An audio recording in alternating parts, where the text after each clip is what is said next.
আপনাদেরই এক গর্বিত সন্তান সবার আগে চিৎকার দিয়ে বলেছিলেন উই রিবর্ন। তিনি হচ্ছেন এলডিপির সম্মানিত সভাপতি ডক্টর কর্নেল অলি আহমদ বীর বিক্রম। জিয়াউর রহমান সাহেবকে হাতে ধরে সামনে এগিয়ে নিয়ে গিয়েছিলেন।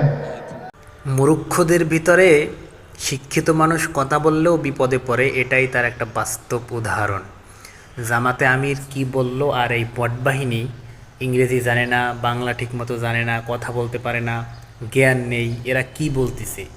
জামাতে আমির বলছে উই রিভল্ট, মানে হচ্ছে বিদ্রোহ ঘোষণা করা। সে কিন্তু বলে নাই যে স্বাধীনতার ঘোষক। স্বাধীনতার ঘোষক তো জিয়াউর রহমান, সেটা সবাই জানে, তাই না? তো বিদ্রোহ আর স্বাধীনতার ঘোষণা কি দুইটা এক হইল? কিন্তু বটবাহিনী কি মিথ্যা ছড়াচ্ছে যে জামায়াতে আমির নাকি বলছে যে স্বাধীনতার ঘোষক। এটা কোনো মানে যাদের মাথায় সামান্য জ্ঞান আছে তারা এগুলো কখনো করতে পারে না।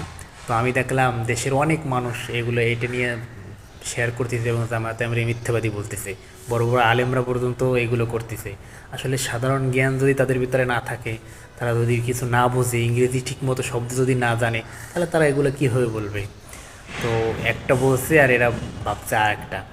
তো আপনারা যারা আসলে জানেন তারা সম্পূর্ণ ভিডিও দেখবেন, দেখে পরে এসে মন্তব্য করবেন যে আসলে কোনটা সত্য, জামায়াতে আমির কি আসলে সত্য বলছে নাকি মিথ্যা বলছে। আর ভিডিওটা প্রত্যেকটা মানুষের কাছে পৌঁছেই দিবেন।